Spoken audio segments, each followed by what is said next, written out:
ليتنا نطرح أولا من باب العقل ثم من باب ما كان في النصوص من القرآن والسنة النبوية. يعني هل صحيح أو يعقل أن النبي الأكرم صلى الله عليه وآله وسلم كما تساءل مولاي سماحة السيد حفظه الله تعالى وعلى الله مقامه أن النبي الأكرم لم يكن يعرف القراءة والكتابة؟ هل صحيح أنه عهد لأصحابه بكتابة القرآن فكتبوا حسبما تيسر على أوراق الشجر وعلى الحجر وعلى الرقاع؟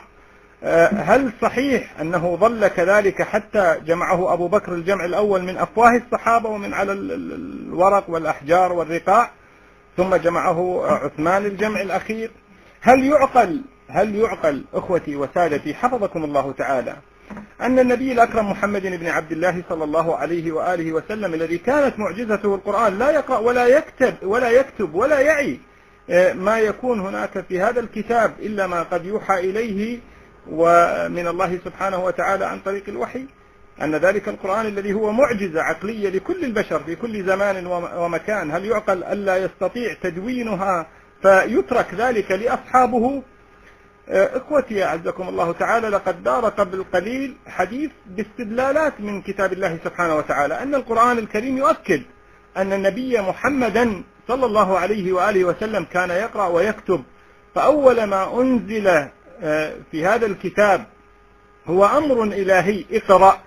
والله تعالى لا يأمر بالقراءة إلا إذا كان قارئا، ولا نتصور عقلا أن يقول له ربه جل وعلا اقرأ فيرفض قائلا ما أنا بقارئ، إن كنا نأخذ بالظاهر من هذه الآيات. والقرآن يؤكد على أن النبي محمد صلى الله عليه وآله وسلم كان يقرأ القرآن من صحف مكتوبة فيها هذه الآيات، فرسول الله قد بين ذلك في طوال بعثته.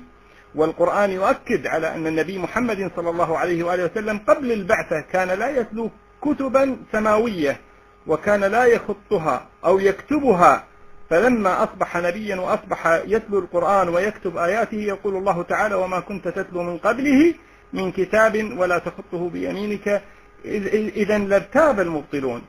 ويقول تعالى عن مشركي مكة واتهامهم للقرآن بأنه أساطير الأولين، وقالوا أساطير الأولين في ذلك، ومن هذه الكلمة أساطير الأولين اكتتبها فهي تملى عليه بكرة وأصيلا. نعم، اكتتبها فهي تملى عليه بكرة وأصيلا. يهمنا هنا أن المشركين اعترفوا بأن النبي محمد صلى الله عليه وآله وسلم كان هو الذي يكتب القرآن بيده. هذه الآية، هذا ظاهر الآية، حقيقة هذه الآية. وإن أصحابه كانوا لا يكتبون القرآن، وإنما كان دورهم في تملية النبي صلى الله عليه وآله وسلم فقط إذا أرادوا نسخ بعض السور ليقرأوها، وكانوا يملون عليه من نسخة أخرى، وكان ذلك يحدث بكرة وأصيلة الصباح يعني والمساء، أي أنه ليس هناك كتب للوحي كما زعموا، بل أن هناك آيات عديدة تؤكد كلها أن النبي محمد صلى الله عليه وآله وسلم كان أستاذا للمؤمنين، يتصرف معهم كما يتصرف الأستاذ الذي يعلم التلاميذ القرآن، يتلوه عليهم ويزكيهم ويعلمهم الكتاب والحكمة. أمرا عجيب عندما نجد النكران المبين في مثل هذا الموضع. ولكن مفهوم الأمي الذي أفاض به سماحة السيد حفظه الله تعالى، والأميين في القرآن يعني الذين لم ينزل عليهم كتاب سماوي سابق، فاليهود والنصارى هم أهل الكتاب أو الذين أوتوا الكتاب، وغيرهم من سكان الجزيرة العربية هم أميين، أي أنه لم يأتيهم كتاب سماوي قبل القرآن. وبهذا كان يميز القرآن بين أهل الكتاب العرب وبقية العرب الذين لم يكونوا يهودا أو نصارى.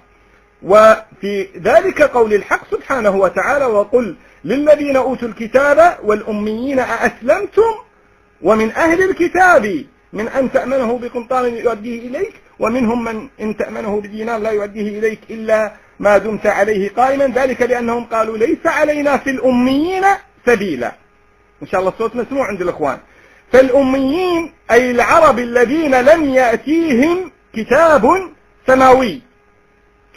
سماوي في مقابل أهل الكتاب العرب، وخصوصا أن مصطلح عربي لم يأتي في القرآن وصفا لأهل الجزيرة العربية أو لبعضهم دون الآخر إذا كانوا جميعا عربا، وإنما جاء وصفا للسان العربي الذي يتكلمون به ونزل به القرآن، إذ كان الطريق الوحيد في التمييز هو وصف بعضهم بأنهم أهل كتاب، ووصف الآخرين بأنهم أميين، بل وصف القرآن بعض الذين يقرؤون ويكتبون من اليهود بأنهم أميين، أليس كذلك؟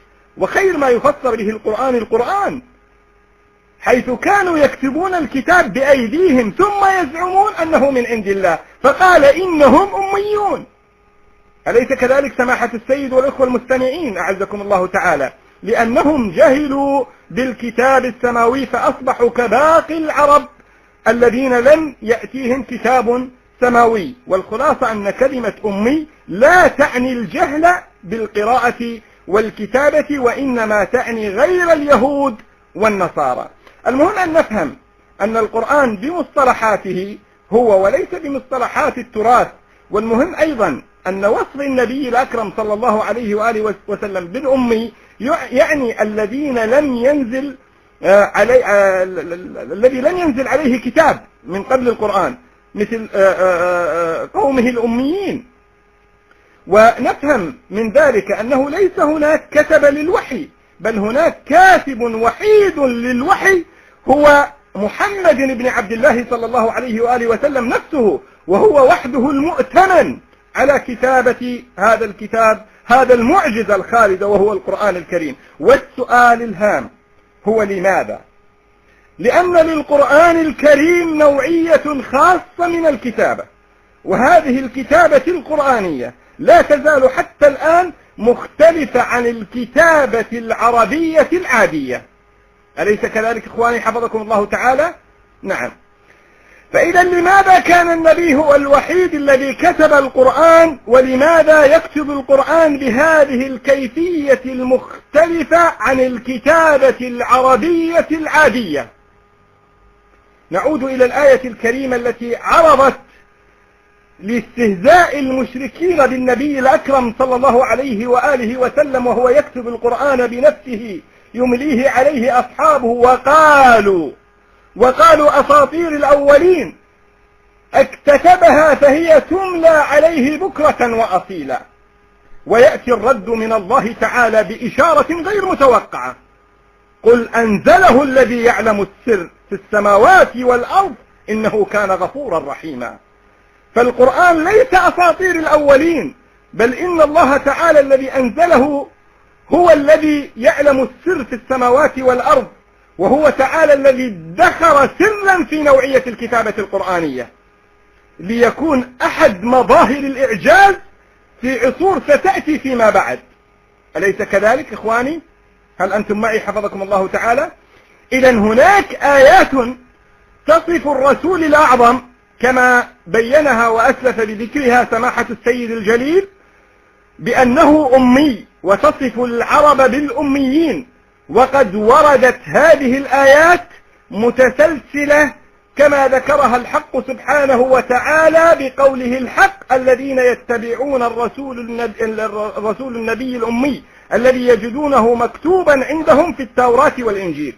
المقصود أن النبي محمد صلى الله عليه وآله وسلم وهو عما كان في التوراة والإنجيل، وقوله ومنهم أميون لا يعلمون الكتاب إلا أماني وإنهم هم إلا يظنون.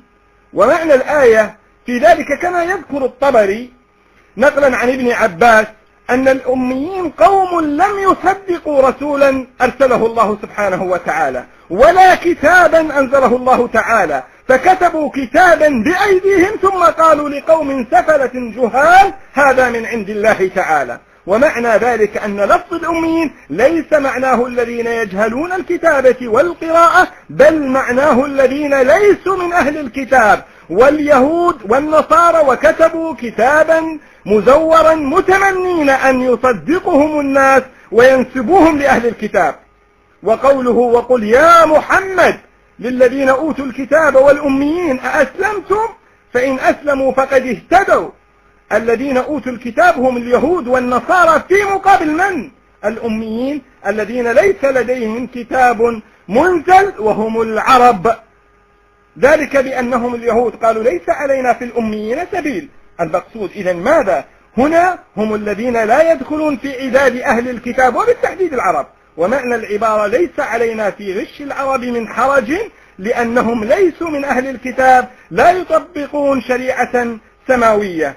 هذا ما أردنا أن نبينه من قول الحق سبحانه وتعالى فيما قد استنبطوا منه افتراء على النبي الأعظم صلى الله عليه وآله وسلم، بأن النبي الأكرم صلى الله عليه وآله وسلم كان يجهل القراءة والكتابة. وأعجب لحال هؤلاء القوم أن هناك من الروايات عندهم كما هو في سنن ابن ماجه، وهذه الرواية لها عدة طرق، منها ما هو صحيح ومنها ما هو حسن، بأن النبي الأكرم صلى الله عليه وآله وسلم يقول: رأيت ليلة أسري بي ماذا؟ مكتوب على باب الجنة: الصدقة ب10 أمثالها والقرض ب18.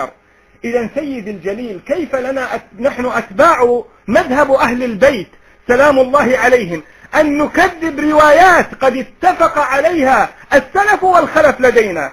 أليس لدينا في بحار الأنوار من الروايات الصحيحة بأن النبي الأكرم صلى الله عليه وآله وسلم في وصيته لأمير المؤمنين علي بن أبي طالب عليه السلام: يا علي إني رأيت اسمك مقرونا باسمي في 4 مواطن، وأنست بالنظر إليه إني لما بلغت بيت المقدس في معراجي إلى السماء وجدت على صخرته: لا إله إلا الله محمد رسول الله، أيدته بوزيره ونصرته بوزيره علي بن أبي طالب. إذا مولاي لنا أن نكذب إذا كان من أتباع مذهب أهل البيت سلام الله عليهم يكذبون في أن هذا النبي لم يكن يقرأ، نكذب هذه الروايات، لأنه ليلة أسري للنبي الأكرم صلى الله عليه وآله وسلم من هذه الروايات كان يقرأ ما هو مكتوب. كذلك قرأ ما هو مكتوب، أنه لما انتهى إلى سدرة المنتهى وجد مكتوب عليها: إني أنا الله لا إله إلا أنا وحدي، محمدا صفوتي من خلقي، أيدته بوزيره ونصرته بوزيره. أليس كذلك مولانا؟ ولما جاوزت السدرة انتهيت إلى العرش فوجدت مكتوبا على قوائمه أن أنا الله لا إله إلا أنا وحدي، محمدا حبيبي، أيدته بوزيره ونصرته بوزيره. فلما رفعت راسي وجدت على بطنان العرش مكتوبا. إذا لنا أن نكذب هذه الروايات. إذا كيف كان للنبي في رحلة الإسراء والمعراج أن يجسد ذلك؟ هذا النبي الأكرم الذي يقول: لما عرج بي إلى السماء رأيت على باب الجنة مكتوبا: لا إله إلا الله محمد رسول الله، علي حبيب الله، الحسن والحسين صفوة الله، فاطمة أمة الله، علي باغضهم، على باغضهم لعنة الله، على باغضهم لعنة الله. فإذا سيد الجليل هذه الروايات صحيحة تبين بأن النبي الأكرم صلى الله عليه وآله وسلم كان يقرأ. قال رسول الله صلى الله عليه وآله وسلم: والذي بعثني بالحق بشيرا ما استقر الكرسي والعرش ولا دار الفلك ولا قامت السماوات والأرض إلا بأن كتب عليها: لا إله إلا الله محمد رسول الله، علي أمير المؤمنين. وأن الله تعالى لما عرج بي إلى السماء واختصني اللطيف بندائه: يا محمد، قلت: لبيك ربي وسعديك. قال: أنا المحمود وأنت محمد، شققت اسمك من اسمي وفضلتك على جميع بريتي، فنصب أخاك عليا علما لعبادي يهديهم إلى ديني. فإذا هناك الروايات كثيرة، أنا لا أريد أن أفيض في مثل هذه الروايات، لكن هذا ردا على من ينكر بأن النبي الأكرم صلى الله عليه وآله وسلم لم يكن يقرأ، لم يكن يكتب. إذا تعالوا يا إخواني يا أتباع المذهب الإمامي حفظكم الله تعالى نكذب هذه الروايات. تعالوا ننظر إلى ما في عند إخواننا السنة والجماعة ماذا يقولون. ما رواه الخطيب البغدادي في تاريخه بسنده عن أنس بن مالك: قال النبي الأكرم صلى الله عليه وآله وسلم: لما عرج بي رأيت على ساق العرش مكتوبا: لا إله إلا الله محمد رسول الله، أيدته بعلي. وفي تفسير الدر المنثور كذلك: سبحان الذي أسرى بعبده ليلا من المسجد الحرام إلى المسجد الأقصى وكما ذكر أنه لما عرج بالنبي الأكرم صلى الله عليه وسلم قال لما عرج بي رأيت على ساق العرش مكتوبا لا إله إلا الله محمد رسول الله أيدته بعلي وفي كنز العمال وفي حلية الأولياء وفي ذخائر العقبة وكذلك الكثير.